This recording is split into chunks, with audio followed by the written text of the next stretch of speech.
What up, guys? It's Control Alex Delete with another Reddit story. Am I the asshole for refusing to pay my house sitter? A few weeks ago, I, 30F, caught up with a good friend of mine, Jen, 30F. She's telling me how much of a nightmare her new landlady was.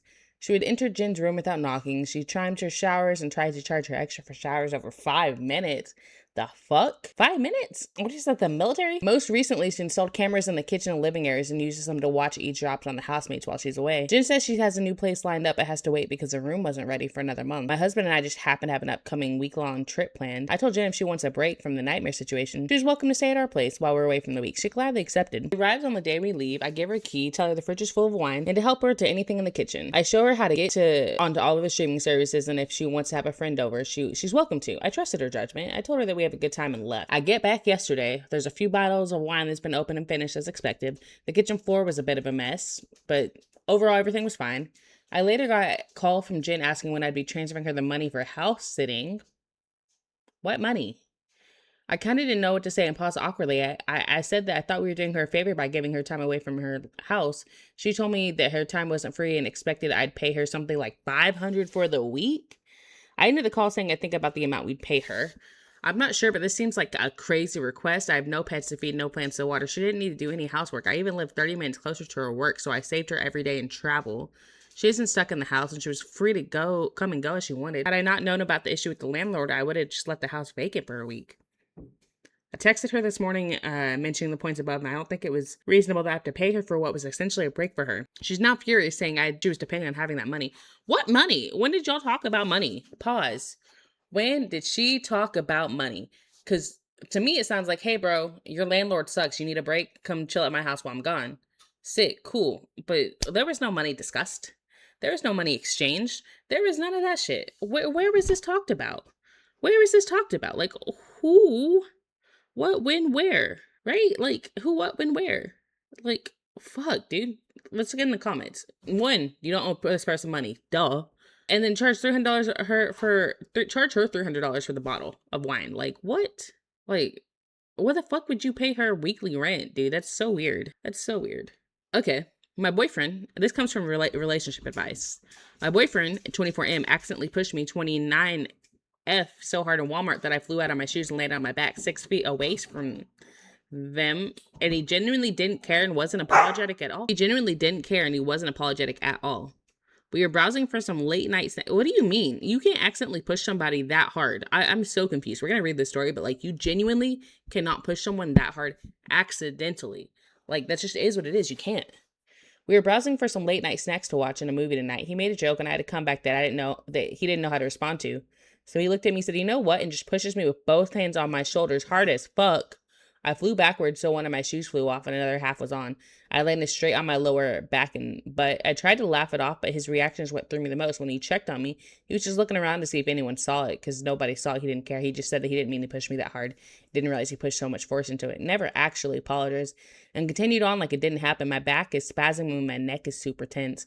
If I push someone that hard, even if I was joking, and they flew out of their shoes and landed hard on the floor, I would almost cry from guilt. So I'm definitely apologizing. Wouldn't be able to just move on and address it and not apologize at all. How do you move forward from this? I'm viewing this as a huge red flag, and I want another perspective before I tell my friends or family. Edit to add that he is in the military, an NCO, and he was in uniform when this happened. He also works in the medical field, so if he knew I was going to get my back checked out, he wouldn't do anything to stop me, because he genuinely only cares about his image. Okay, so you're viewing that as a red flag. He's in the military, red flag. Red flag. He pushed you in uniform, bruh. He don't care. He don't care. Call his boss. Report him. File a complaint. You tried laughing it off. Call the police. That's what the comments say. Call the police. Like, you're weird, dude. You're weird. You're weird. That's all this is you're a weirdo. So he pushed you so hard you went flying backwards. Call the police. Next question. Am I the asshole for stealing a bottle of $700 bourbon from my brother-in-law? So in my 29 family, a female, a few of us collect bourbon, mainly me, my bill of 33 mil, and my dad 60 M. Some bottles are extremely rare, expensive, and hard to find. So collectors will line up at stores or special events hoping to get one. Last Thanksgiving, a liquor store near my sister and brother-in-law were holding an event with a large number of rare bourbons. Everyone who arrived at 8 a.m. received a number, and the numbers were randomly called throughout the morning. When called, you could buy one avail of the bottle of MSRP. Eventually, everyone would be called, but earlier numbers had better choices.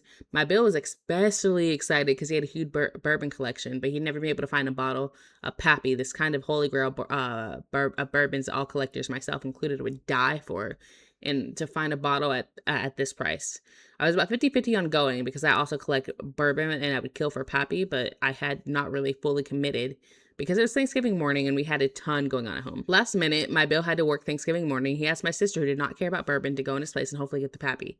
She told me to come so she would not have to attend this whole bourbon circus alone. And since I already considered going and I went and changed a cool bottle for my collection, I went with her. We also invited my dad because he too would kill to get his own bottle of Pappy, but he thought the whole thing sounded weird and stayed home. I don't know, dog. Maybe because I like sneakers, it's not uncommon to go for a lottery, dude. I get it. Such a long story. My sister and I received numbers 54 and 55. My number was called about 15 people in, and I bought a bottle of Pappy for around $100, which is nearly impossible to find near us and usually sells for $700 plus.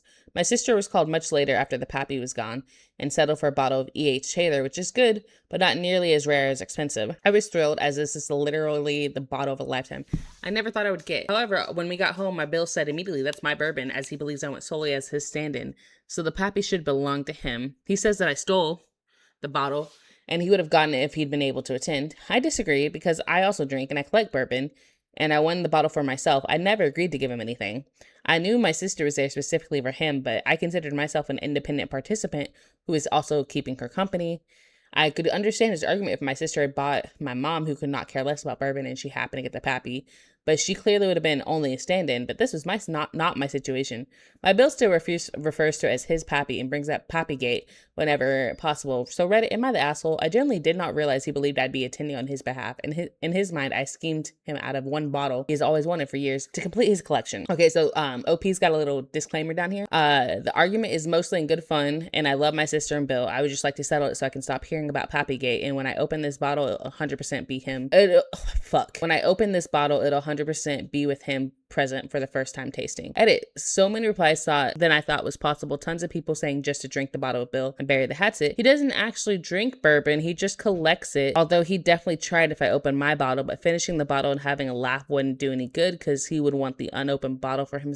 You are a loser, bro. Just, okay. For people confused about the process, it's essentially a raffle. You get a random number. You aren't switching with people because the number, having a higher or lower number is irrelevant. They call the number and then you buy one at a lower cost. Finally, I thought it was clear in the post, but everyone seems to understand that this entire event was eventually get to who wins the Pappy. Yes, there are other bourbons for later called numbers, but every single person was there to get the Pappy. Getting called and picking another bottle is actually inconceivable. Yeah. So this is a shoe lottery. You get your number, you wait, and they draw your little thing at the back, and they get it. Brother's a loser. What do you mean you want the rarest thing ever to hold on your shelf, dude? It's a bourbon. You drink it. You have a sip. You enjoy it. You turn up. Also, commentary with me, not the asshole. You didn't steal anything. He didn't pay you. It's not like he paid you. He wasn't paying for the bottle. He didn't offer to pay for the bottle. None of that. He's just like, you stole it from me, blah, blah. Come on, man. Be real. Am I the asshole for not asking for permission to take my girlfriend's parents and pause? What? Am I the asshole for not asking for permission from my girlfriend's parents to take her on vacation? Adults asking for permission. Who pays bills in this situation? I'm going to read this, but off rip, the answer is no. Genuinely no. Are these teenagers? So first, I'll preface this with the following. My girlfriend and I are both 22, and we graduated college this past spring. They're adults out of college. Why would you be asking for permission? I need to understand that. My girlfriend's parents have been separated for quite some time, and I interact with her mom far more than her biological dad.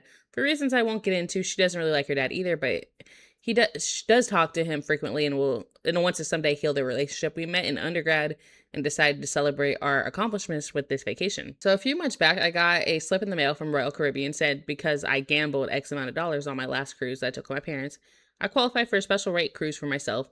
Well, initially I just planned on discarding it, but my girlfriend was over and was like, "Oh, a cruise, that sounds fun." And she mentioned how she never did anything like that growing up. Later that day, I was curious to see the true final price, and I crunched the numbers just to see what a real cost for the trip would be. I talked to her mom, and I told... Pause. So he did talk to someone's parent. Okay, whatever. I talked to her mom, and I told her the idea, and she just loved it. She was happy to know about how much I care about her daughter. Seriously, her mom is the best. Fast forward a couple weeks, and a few short overtime shifts. I book a cruise. I plan on surprising my girlfriend with it the day of graduation, sort of a fun way to celebrate our accomplishments. Obviously, she was thrilled to the moon about it and has been looking forward to it ever since. Last night, I went out to dinner with her dad, and this is the only time she ever does anything with him. Obviously, she was really excited about her upcoming trip and told him all about it. Well, he sort of came unglued. He told me that he would have loved to have been asked for permission before I took his daughter halfway across the world. Again, grown adults. Grown adults. Grown adults. But let's be real, it's a fucking Bahamas cruise, not a trip to Egypt. Yeah, so I'm assuming US, Bahamas, that's not exactly super far, especially if you're in the southern United States. So I was sort of caught off guard, and it told him something along the line, I figured since we're both adult, I wouldn't need to ask for such a thing. He clearly didn't appreciate it, ended up deciding he wasn't hungry anymore and told the server to cancel his order and walked out right then and there. Obviously, now I have a pretty good feeling that I'm not in the wrong here, but I'm curious, is there some sort of societal norm that I should have known about, or is he just being overly and inappropriately protective? It's that one, for real. Because why is he ego checking you, bro? He just little broed you. He said, you should ask me permission before you took my daughter anywhere. Daughter's a grown adult. She's 22. I don't know if they live together or what. I don't think so. Said that she was over, but graduated from college, grown adult. Oh, comments. What? Not the asshole. Why in the world would he have to say in this? Exactly. He wouldn't, he shouldn't, he doesn't. Sounds like a total chant at some sort of protest. As a person who's both been 22 and been raised by two formerly 22-year-olds, I've never heard of such a thing. Dad is Looney Tunes. Really thoughtful to check, but the important question is, how is your girlfriend taking it? Does she think you should have asked? Let's see if anyone's replied. Is OP replied to any comments? Yeah, I don't see any replies from OP, but why the fuck would you ask her dad if you could take her on vacation? A vacation that you paid for. Grown adults, boyfriend's paying. Why does the dad need to be involved? This is from Petty Revenge. Okay, so I've got another story from Petty Revenge. Sorry, I'm just a typical woman. A long time ago, I worked at a receptionist at a law firm where I took and transferred calls, greeted guests, and led them into the correct briefing rooms. I just moved to that town, so I didn't know the area well. One day, this man with a distinct voice called and already sounded irritated before I asked him how I could help him. And he wanted me to tell him directions from a town over that I'd never been to our office. I politely told him I wasn't familiar with the area offhanded, but if he could hold a minute, I would look up directions on my computer for him. I have so been there, dog. Before I even read the rest of the story, I used to work at Academy, and I had somebody call the store and like throw a fit. I can't remember if they called, I don't know if they had called the store first. This is a really busy day. I used to work in team sports. So this dude called the store and threw a fit. He's like, well, how do I get to such and such? And I was like, well, where are you? He's like, oh, I'm over here by such and such. He was like over by the Chick-fil-A or some shit. The fucking Academy was under a bridge and across the street. Like, he was right by it. And I was like, well, if you just drive towards the bridge, you got it, bro. And he's like, well, what direction is that? It's like, buddy, I don't know what your directions your car is facing. Drive towards the highway, drive under the highway, and there's Academy. I believe it's the same gentleman, comes into the store. There's some bike that he wants that he didn't check, by the way. He didn't check. The couple had driven up from Waco. So 4 hours. He drove 2.5 hours to where I was at from Waco to get this bike that was on clearance because the guy in Waco told him we had it. Nobody called us about if we had the bike or not. So he walks in. It's like, where's this bike? I was like, dog, we don't have this bike. So sorry. He's like, well, they said blah, blah, blah. And I was like, cool, bro, but we don't have it. And he goes, well, okay, well, there's another store that should have it. How do I get there? And I said, okay, pause. So I pull my phone out of my pocket and I start typing. And he goes, what are you doing? He's like, oh, I'm Googling how to get there from here. He goes, well, I could have done that. I said, why didn't you? So again, working in retail customer service, bullshit. Because people do dumb shit like that. So he literally screamed in my ear, typical stupid woman, can't even tell directions. Okay, bro, Google it yourself. And hung up on me. Oh, well, I thought that was rude and forgot about it. About 20 minutes later, a guy came blustering in through the door in the same distinct voice, demanding I tell him the way to the interview room as he was already late for an interview. Bro, you are interviewing? I am interviewing? You're interviewing and you're talking to someone? That's crazy work. That's crazy work. I knew it was the same guy I talked to before. I see his exact same voice. And I calmly said, I'm sorry, sir, but I'm just a typical woman and can't tell directions. He turned beet red and just stood there a minute. I could see he knew exactly what happened and that he was talking to the same person he yelled earlier. He stomped off down the hallway. Obviously didn't get the job because I never saw him again. Brother, an interview? You were interviewing. And you called the front desk. And you talked crazy like that. That's insane. Comments. He sounds like an HR nightmare, bullet dodge. Another guy. At decent law firms, the opinion of the receptionist and other staff should factor into whether or not a lawyer gets hired. There's a lot more lawyers than jobs. No one wants to work next to a jerk. God, that's brother, you were interviewing. That's crazy. Am I the asshole for taking away a toy from my wife's 3-year-old nephew after he punched my 11-year-old daughter twice? Okay. No. Off rip, no. In case you don't know, if someone punches somebody, a small child punches a different child over a toy, you remove the toy and that's punishment. That's not a big leap or a jump. My sister and her husband came from Korea for a 1.5 month visit together with their 3-year-old son and daughter. They're visiting. They're okay. The son is uncontrollable and does whatever he wants. He does not listen to his parents. And in my house? No. When he does something wrong, they try to talk to him, but he ignores them. He doesn't understand no and does not care if you're upset or have a tense voice. He just laughs. I think he does not understand because he was not taught, but maybe there's more to it. I'm not sure yet. I can see how much effort they put into talking, but it does not work. I think boys need discipline and understanding of actions through consequences at this age. Otherwise, they'll go bananas. Well, yes, children need consequences. You don't have to beat them, but if they punch somebody, they should lose the toy. One day, my 11-month-old crawled to him, and I was looking to see what was going to happen when nobody was around except for me. She sat in front of him, and all of a sudden, he punched her in the face. And you didn't yeet that little boy outside? To my surprise, instead of facing consequences, he got rewarded by his mom reading him a book upstairs. Of course, she explained that the baby is small and it's bad to do that. He punched her in the face. It's a little terrorist, dude. The moment confirmed an older suspicion I had. The boy does not get disciplined. And some may say that I do not know everything, and it is true I don't, but what I do know is the reaction to this was wrong. Moving forward, he likes to play with this old kitchen that my 9-year-old has in the bedroom, and they decided to bring it down to the living room so he could play. While he was playing, my 11-month-old crawled up to the kitchen and started to play too. This time I visibly understood that he did not want to share it, and he punched her again. He did what? Y'all, that's crazy. This time I came over and took away the kitchen, said, "No more kitchen for you." He cried, of course, so they took him to the playground to calm him down. My wife confronted me, visibly frustrated. She said he's just a boy and I do not understand how to raise two siblings of the same age. And they're not even the same age. One's 11 months old and one's 3. Maybe I don't, I said, but he should not be rewarded for this behavior. Instead, he should have been disciplined. She said, "This is not your play." He literally punched your child, bro. Why are you are swinging for your nephew who punched your child? That you shooting for him like that? Your daughter is right there. Your daughter got punched twice. I replied, "This is exactly my place. This is my house and my kitchen, and this is the second time he's punched my daughter. His parents did not discipline him and instead reward his behavior, so I did it." Everyone heard this, and I created an uncomfortable environment because I said it out loud. But at the same time, I think their boys should start facing consequences for their misbehavior. I have never raised a boy, so I might be utterly wrong. And yet my inner voice tells me there is some truth to what I said. A boy has got to face consequences. Listen. Boy, girl, they, them, it, she, he, whatever gender you have, you give the consequences. If your little crumb snatcher is punching a different toddler for no apparent reason, they gotta lose the privileges. They gotta go get in timeout. They gotta go apologize. They have to lose a toy. No more iPad for them, whatever it is. You gotta give the child consequences. We're gonna read the comments. Not the asshole. Ask why your wife is okay with her daughter being punched in the face and then being rewarded for that. For real, bro. That's fucking weird. I don't even think it's not even the lack of understanding consent. Is the guy thinks that he can do anything in his life and he's never gonna get in trouble. Not the asshole. You were way more restrained than I would have been. I would have been explaining chapter and verse on why they were terrible parents, setting up their son for a bad experience when he meets another child capable of striking back. Yeah, he's also bullying someone he can't even fight back. It's not like he's punching another 3-year-old and that 3-year-old is going, "Hey, fuck you, punch back." Nothing's happening here, dude. He's just beating up on a baby. Yeah, wife is clearly a major asshole for not defending her daughter. Is this the person you entrust to do what's right for this girl as she grows older? I sure don't. Let me tell you, I sure don't. Am I the asshole for hanging up the phone on my mom after she didn't invite me to brunch because all of my immediate family were at? Pause. Am I the asshole for hanging up the phone on my mom after she didn't invite me to brunch that all of my immediate family were at because they didn't have enough food? Enough food is in quotation marks. I, 24F, moved out of my childhood home 1 year ago. My sister, 20F, who we'll call E, still lives in our family home with our parents. You didn't get invited to breakfast with your parents in their home?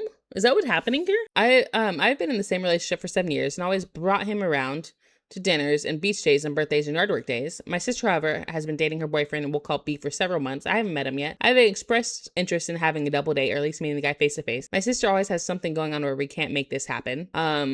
Today, while at my parents' house, my mom asked if I could guess what they did that morning. To my surprise, she said they had B over for brunch, and I was shocked that this happened, as this hasn't happened before. And they hadn't told me anything about it. I asked why they didn't let me know about it since every other member of the family. To my surprise, she said they had B over for brunch. I was shocked at this because it hadn't happened before.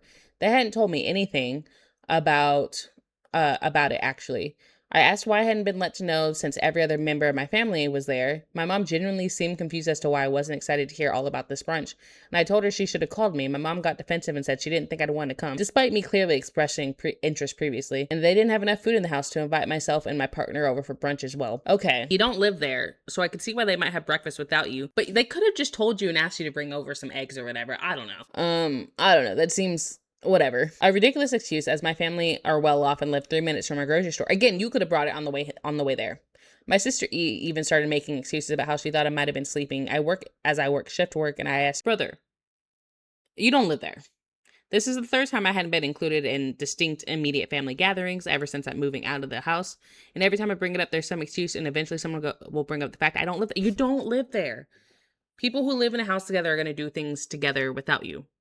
This time I told my parents they were excluding me whether intentionally or not, and I was sick of it. They called me dramatic, and they said I should get over it. I walked out the door and drove home. They called me 3 times on the way home, and I haven't picked up the third call. And my mom saying, we just want to know we love you very much.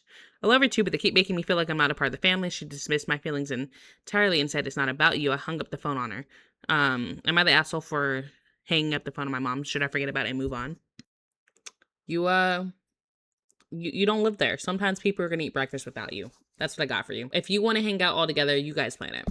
Am I the asshole for offering a frozen dinner to an uninvited guest at a dinner party? A couple times a year, I like to throw a nice dinner party for old friends. This time I invited 5 people. 2 were couples and 1 was single. We've all known each other around 15 years and get together maybe every 3 months.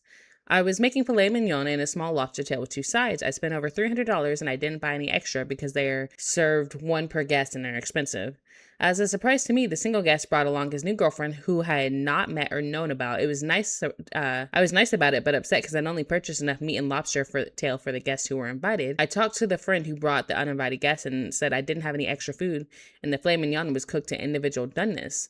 The lobster tail isn't something that could be cut up or divided or spread out between more people, as I said. I said I had frozen pizza or another frozen dinner I could heat up. He was very upset with me and accused me of not liking his new girlfriend and trying to embarrass him. After his outburst, they left. Was I wrong? Should I have cut up the filet and lobster tails and spread it out between an extra person instead of offering a frozen meal?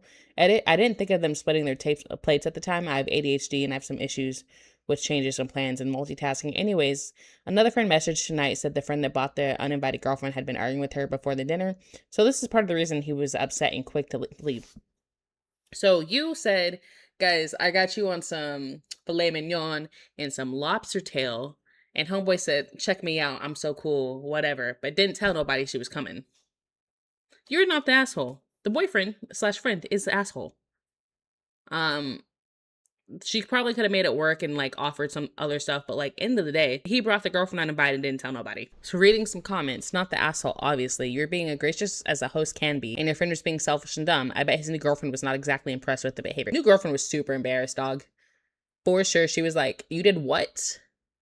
Also, the friend could have offered up his lobster tail or mignon to his girlfriend. See, hypothetically, where I'm a rude asshole and I invite my girlfriend somewhere that people didn't know, I would simply eat the frozen pizza and she would be having the lobster tail. That's all I got to say about that. But like he brought her uninvited, did not call the host, did not make the plan, did not try to accommodate in any way, shape, or form. But the host is rude. That didn't make no fucking sense. That didn't make no sense. He's rude, unprepared, unimpressed. She's gonna get a new boyfriend, one who remembers to tell people that she's coming. Am I the asshole for signing up my daughter for driving lessons for her birthday? My daughter turned 19 recently, and for one of her birthday gifts, I paid for a package of professional driving lessons. She passed her test over a year ago, but honestly, I think her driving could be better. She isn't reckless or constantly getting tickets, but she hesitates in traffic breaks and generally lacks confidence behind the wheel. Like being overly cautious and backing up even though she's got a reverse camera. So your daughter's careful? God forbid. I thought some refresher lessons with an instructor would help her be safer, more comfortable driver. She did not take it that way. She got upset almost immediately and asked if I was seriously giving her driving lessons for her birthday because I thought she was a bad driver. I told her that's not what I meant and everybody can improve, and she said if I wanted to spend money on driving, I could have done what I did for her older brother. For context, when my son was around her age, I paid for a performance driving course on a racetrack. She said that's proof I favor him because he got a fun experience while she got remedial driving school. Yeah, I mean, I wonder if he gets his wife a vacuum for Christmas.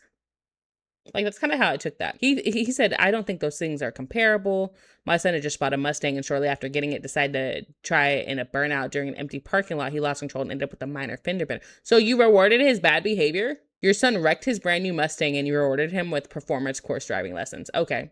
Nobody was hurt, thankfully, but it convinced me he needed to learn proper car control and expecting instead of experimenting on public roads. This is why I paid for the track course. It was about teaching him how to handle a powerful car in a controlled environment and not public roads. But you're a loser. Your son's a loser too, just by association. On God. My daughter said that's exactly why she's upset. In her eyes, my brother gets rewarded for something exciting after doing something stupid, while she, despite never crashing or trying any stunts, gets told she's not good enough to drive without lessons. I tried explaining the gifts are based on what each of them needed, but not who I liked more. That's easy to say for me because she was the one who got embarrassed on her birthday. Why did you buy her a remedial driving course for her birthday? You definitely buy your wife like a washing machine for like anniversaries and shit, dude. Let us see. You're the asshole. Sounds like you're sexist, to be perfectly honest. You literally rewarded your son for acting recklessly, and you bought your daughter a dud and a very insulting gift when she's done nothing wrong. It's like buying your wife a vacuum cleaner or an ironing board. I was so dead on with that. You need to do damage control ASAP. Put your ego aside and apologize to your daughter and tell her that you understand her perspective and you'll trade her present for something of equal value that she actually wants. OP, what did you say, OP? How is it sexist? They needed different things. He had good control and operational skills, but needed to be taught medium safe to do it. She needs skills. Also, he had a Mustang rear wheel drive, which is completely different dynamics. Brother, is that his only? That was the only thing he said because he got ate up. Brother got ate up. He stopped commenting. A resounding "you're the asshole," brother. I for sure. Hey guys, don't buy your wife a vacuum cleaner. Maybe don't get your daughter driving lessons for her birthday.